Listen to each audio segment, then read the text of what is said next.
விமர்சனங்கள் வச்சிருக்கீங்க, கைது செய்து சொல்லி சவால் விட்டுருக்கீங்க. இந்த வழக்கில் நீங்கள் கைது நடவடிக்கையை இருந்து தவிர்ப்பதற்காக தலைமறைவாயிட்டீங்க அப்படின்ற மாதிரி ஒரு தகவல். டெல்லியில் இருந்தேன். ரொம்ப முக்கியமான வேலையை கொடுத்துருந்தார் தலைவர். அந்த வேலையை பண்ணிகிட்டு இருந்தேன். நீங்கள் சொல்லும் போது என்னை எலெக்ஷன் ஆஃபீஸ் இன்சார்ஜாக கூட போட்டிருக்காங்க. Election office Tamil Nadu entire BJP election ஆஃபீஸினோட இன்சார்ஜாக வேறு போட்டிருக்காங்க. அதாவது ஒரு விஷயம் மீடியாக்களுக்கு நான் சொல்லணும்னு நினைக்கிறேன். அதாவது இவங்க என் மேலே வச்ச குற்றச்சாட்டு, அதாவது ஒரு 6-7 மாதம் முன்னாடி, அதாவது முன்னாடி ஒரு அரெஸ்ட் பண்ணாங்கல்ல, ஒரு 4 பொய் வழக்கில் அரெஸ்ட் பண்ணாங்க. அதுக்கு முன்னாடி இவங்க வச்ச குற்றச்சாட்டு என்னென்னு பார்த்தீங்கன்னா, அமர்கிட்ட ஒரு 2000 கோடி இருக்குது. நீங்களே கூட சில பத்திரிகைலாம் போட்டிருக்கிறீங்க, 2000 கோடி இருக்குது, இவர்கிட்ட 10,000 கோடி இருக்குது. இப்படி தான் நிறைய பேர் சொல்ல வேண்டாம், பத்திரிகை பேர் நிறைய பேர் போட்டிருக்கிறாங்க. ஆனால் இப்போ 50,000 வந்துடுச்சு. அதை நினச்சா தான் ரொம்ப கஷ்டமாக இருக்குது. ஏன் அது 50,000 கோடியாக தானே போகணும், 50,000 வருமானம். அதில் அதாவது தமிழ்நாட்டில் மகாத்மா காந்தியே தமிழ்நாட்டில் பிறந்திருந்தா கூட அவர் மேலே ஒரு 10 பொய் கேஸ் போடுவாங்க நம்ம மக்கள்.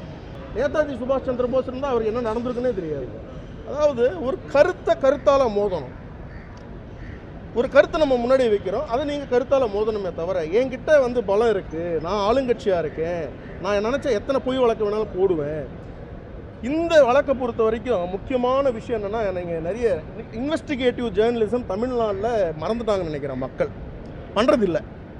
திமுகலேருந்து இந்த ஐஎஸ்லேருந்து யாராவது அனுப்புனாங்கன்னா அந்த நம்பர்லேருந்து வரதை வச்சு நீங்கள் அப்படியே நியூஸை போட்டுடுறீங்க.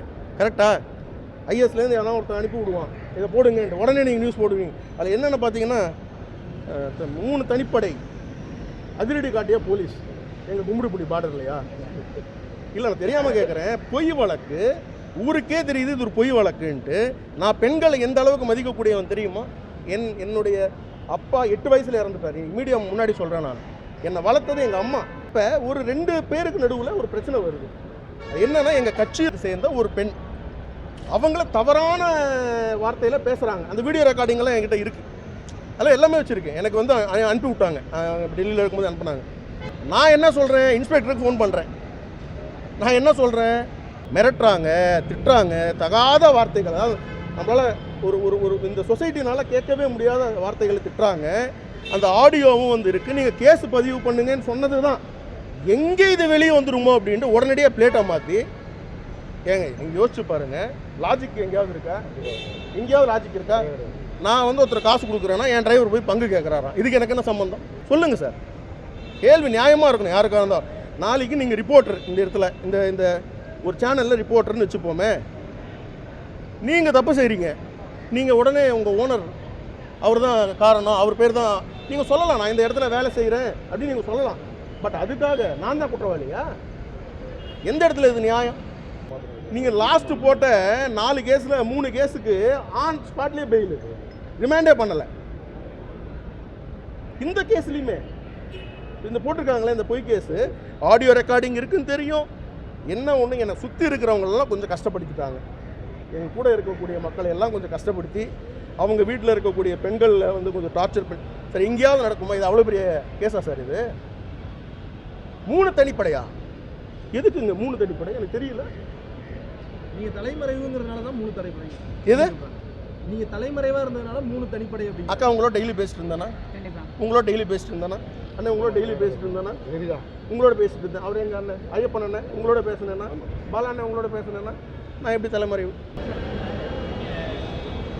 நீங்கள் சொல்கிறது வழக்கு பொய் வழக்குன்னு சொல்லி பல முறை சொல்கிறீங்க. அதை இங்கேருந்து சேலஞ்ச் பண்ணியிருக்கலாமே சார். எதுக்காக நீங்கள் காவல்துறை தொடர்பு கொண்ட போது உங்களை தொடர்பு கொள்ள முடியல அப்படின்ற மாதிரி சொல்லி தான் நீங்கள் தலைமறை? சார் ஒரு நிமிஷம் சார். மிஸ்டர் விஜயனுக்கு நான் இன்ஸ்பெக்டருக்கு 10 வாட்டி ஃபோன் பண்ணியிருக்கேன்.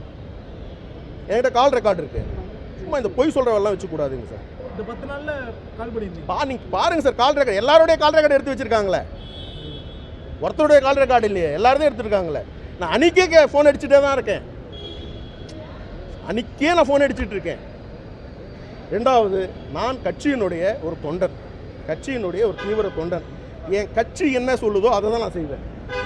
என் கட்சி என்ன வேலை கொடுக்குதோ அதை நான் செய்வேன். கட்சி நீ இங்கே இருப்பேன், இங்கே இருக்காத நீ டெல்லி போ, டெல்லியில் இருப்பேன், நீ டெல்லியில் இருக்காத மகாராஷ்டிரா போ, இது நேஷனல் பார்ட்டி. முன்ஜாமீன் கொடுத்த பிறகு நீங்கள் கரெக்டாக ட்வீட் போடுறீங்க. என்னங்க? முன்னாடியே நீங்கள் ரிஷிகேஷில் நான் இருக்கிறேன், ஜெய் ஸ்ரீராம் அப்படின்னு ஒரு ட்வீட் போட்டிருக்கீங்க. இது கரெக்டாக முன்ஜாமீன் வந்து ஜட்ஜ் அனௌன்ஸ்மெண்ட் பண்ண பிறகு நீங்கள் வந்து போடுறீங்களா? முன்ஜாமீன் கொடுத்துட்டாருல்ல ஜட்ஜி, உங்களுக்கு ஒன்றும் இதில் ஆட்சேபணம் இல்லைல்ல, ஒன்றும் பிரச்சனை இல்லைல்ல, ரொம்ப நன்றி தானே, எல்லாரும் சந்தோஷம் தானே முன்ஜாமீன் கொடுத்தது, அவ்வளோதான் முடிஞ்சு போச்சு.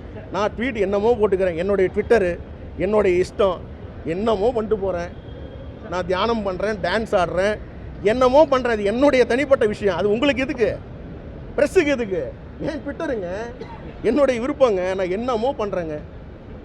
கங்கையில் பல பேரை வேண்டிக்கிட்டேன், கங்கையிலே பல பேர், அதெல்லாம் உங்களுக்கு எதுக்கு சொல்லுங்கள், ஜஸ்ட் சொல்கிறேன், இட்ஸ் மை பர்சனல் திங். இல்லை சார், இன்ஸ்பெக்டர்கிட்ட 10 தடவை பேசுகிறேன்னீங்களா? எடுக்கல ஃபோனு. இல்லை சார், அதான் ட்வீட் போட்டிருக்கலாமே. சப் இன்ஸ்பெக்டரும் ஃபோன் அடித்தேன். முன்ஜாமீன் கிடைக்கிறப்போ நீங்கள் வந்து ட்வீட் போட்டது ஒரு 4 நாளைக்கு முன்னாடியே வந்து உங்களுடைய ரெக்கமெண்டேஷனை ஏற்றுக்கிறேன், அடுத்த வாட்டி பண்ணுறேன் அந்த வேலையை. மேபி இன்னொரு 10 நாள்லேயே கூட இன்னொரு பொய் வழக்கு போடுவாங்க, அப்போ வேணால் நம்ம நண்பர் சொன்ன மாதிரி உடனே ட்வீட் போடுறேன். செய்திகளை உடனுக்குடனும் துல்லியமாகவும் தெரிந்து கொள்ள சப்ஸ்கிரைப் பண்ணுங்க.